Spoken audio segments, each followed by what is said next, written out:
It's 71 degrees out and I'm headed to town, and I am not wearing a jacket today. I'm just not putting another one. I think there's 2 in the back of the car in case of emergency. I think we're supposed to get down into the 50s later in the week, like highs in the 50s. But it doesn't feel like winter out here today. I'm just gonna go run some errands and then sitting here petting Gray. And then we're going to go out and do something a little bit later on. I think I'll go check out Guardian Angel since I didn't go the last couple of days. Not sure what's going on tomorrow since it's New Year's Eve as far as shopping with Michelle. I love it. There's a red Model 3 over here by the sign today. I actually have a friend in Pennsylvania today that's a big railroading fan, and they are watching the trains come through. And you know what? For $1, I'm going to pick up this book for him the next time we get together with that family. I bet with the warm weather, the jackets aren't selling that great. That's an interesting Corel pattern, but I just don't do beige. Well, they are continuing to make good progress over here at Mineral Springs on finishing up and putting the park back together, but the little bridge here over top of the creek is still out, and although it's looking close to done, there's still a little bit to do. But hey, they put down new pine straw and grass seed over there, so it's got to be nearing the end. Several of my friends at Guardian Angel were out sick with the flu. I did not want to hear that. I made sure I didn't touch my face or do anything else while I was in there. Yeah, don't want to get sick. I'm here at the town Parks and Rec office building. This was basically where the mayor was in town hall, but when they moved into Bob Barker, Parks and Rec moved in over here. Anyway, I thought I would try to do a demo of Come to Me in this parking lot, someplace I haven't done it before. I think this is a little bit of a trickier edge case for her than some others I have done, but not incredibly hard. Obviously, there's not a lot of people or traffic here, so without further ado, now that I have my phone set up, let me try it.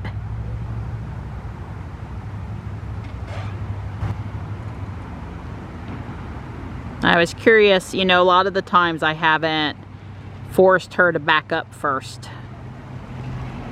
Now she could have obviously backed up a little bit more there. She's got to get herself straightened out and then turn. She handled that like a champ.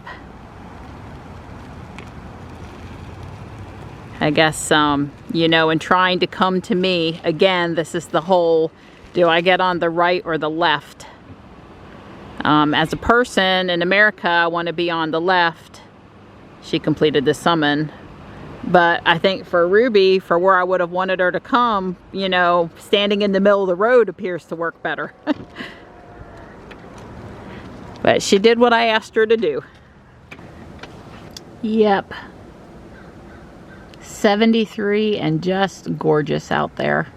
Absolutely gorgeous. There was just enough wind to totally dry off the road, so that was good. I really think we escaped Ruby getting wet and dirty again from this latest system, so I'm pleased about that. Although if it would stay 75, Don wouldn't mind washing the car. It's just, you know, when it gets down into the upper 30s, 40s, it's not too much fun to be out there with the power washer. You gotta be quick. I love you. Stay safe. Are you part of the official Ruby welcoming committee? Hey, buddy.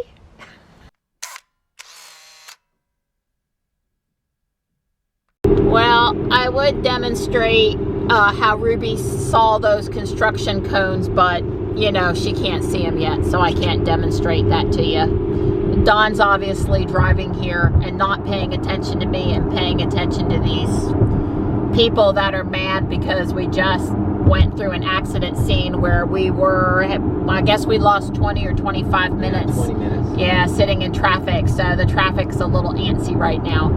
But at any point, there is an article circulating today. I guess it technically came out one day last week, where the Virginia Institute of Technology and AAA, yeah, you know, the car people that have the insurance and the roadside assistance stuff, they came out with a new study about distracted driving. I guess they took 2 sample groups. One sample where it was people like me and Dawn that have been driving cars for a while that have adaptive cruise control or lane keep type technology, and another group that had never driven vehicles like that before, but they were given education in a vehicle.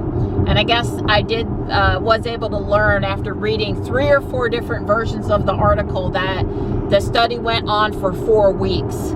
And what they came out of is basically saying that they felt like drivers that were really used to driving with the technology started to rely on it too much and were caught doing distracted things while the assistance technologies were engaged.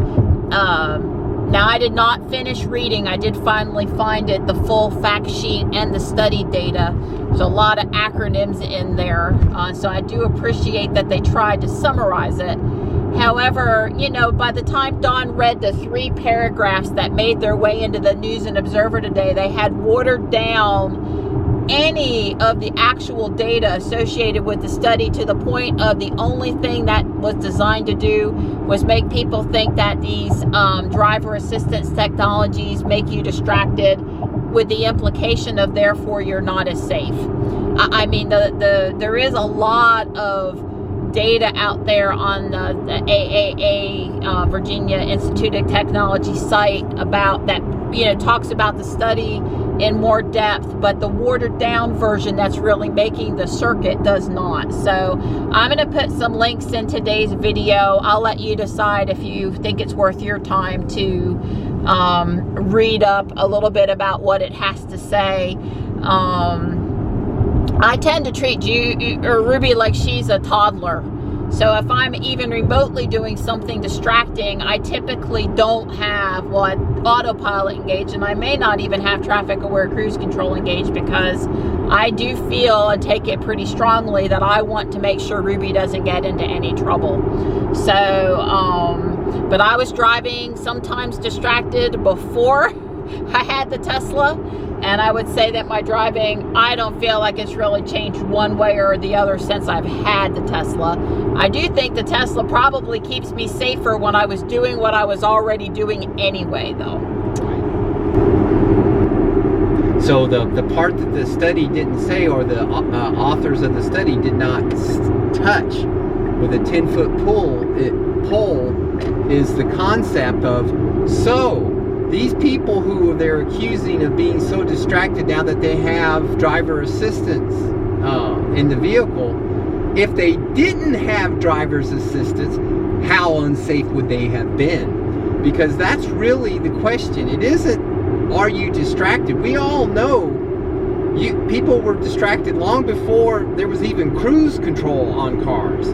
So yeah, kids weren't buckled in and they were climbing all over the seats. Right. Back in how the many 70s. people have swatted? How many times have you heard about people having serious car crashes because they were trying to swat a bee in the car? I mean, that goes back to the very beginning of automotive travel. So I'm just saying is, just because you're distracted, does that increase or distracted with autonomous technology, is that increasing or decreasing your chances of being involved in an accident? And nobody touched that. They didn't say that was the case. They just said, well, you're more likely to be distracted, or and by being distracted, you're more likely to be unsafe. Well, all that's true, but I go back to the safest way to avoid any car accident is have no cars on the road. Don't ever get into a car. Don't get around cars, avoid cars, you know, don't be within 1,000 miles of a car, and then I'm pretty confident you will not have any risk due to a car accident. Have some useful information, or it might not, I don't know. Like I said, I read 3 articles that were the lightweight articles, and I started to dive into the deep one, and I need to be on my computer for that, and they had so many acronyms in there, it was kind of getting bogged down a little bit. But I do know one thing is AAA was going on in this thing about their nonprofit status and how they have 60 million people under their umbrella. And I'm just really leery now of questioning the motivations behind the information. Although I was very happy that in the one article I read, they talked about 5 or 6 car companies that have some sort of traffic aware cruise control and or lane keep assist, and they mentioned that the Tesla Model S was part of the study. They didn't mention Model 3, but they mentioned Acura MDX and a Hyundai. They didn't mention Cadillac, and a couple other cars. So it did not come across as a hate Tesla piece of information or study. So for that, I give them for credit for keeping it seemingly open to all of the car manufacturers. I always love it when we visit and they have a meeting of the minds. I don't know what they're talking about, but I'm sure it's EV related. And Johnny's having a great time with the doggies while we're learning about the Thermomix in the kitchen. A cooking tool, like the ultimate cooking tool. So we're getting a real kick out of this. Kyle is cooking in the kitchen. This is, he's got Dawn for backup, but I know he's not going to need it. 2.2. So you have those, just put them in. Yeah. So the boys are done with the broccoli salad. Yay! We are on our, I don't know, 4th or 5th delectable item cooked in a Thermomix, and Johnny is in his glory because he has Ellie high blue. You're a good boy. Yeah, just a good boy. Ellie's like, but Johnny, I'm your dog. You know, I'm here. That's the thing. You can make your own. I think Ellie likes this. You think?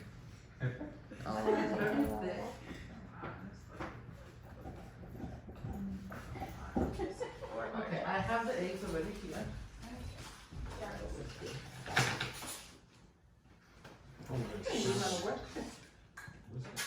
Whiskey, huh?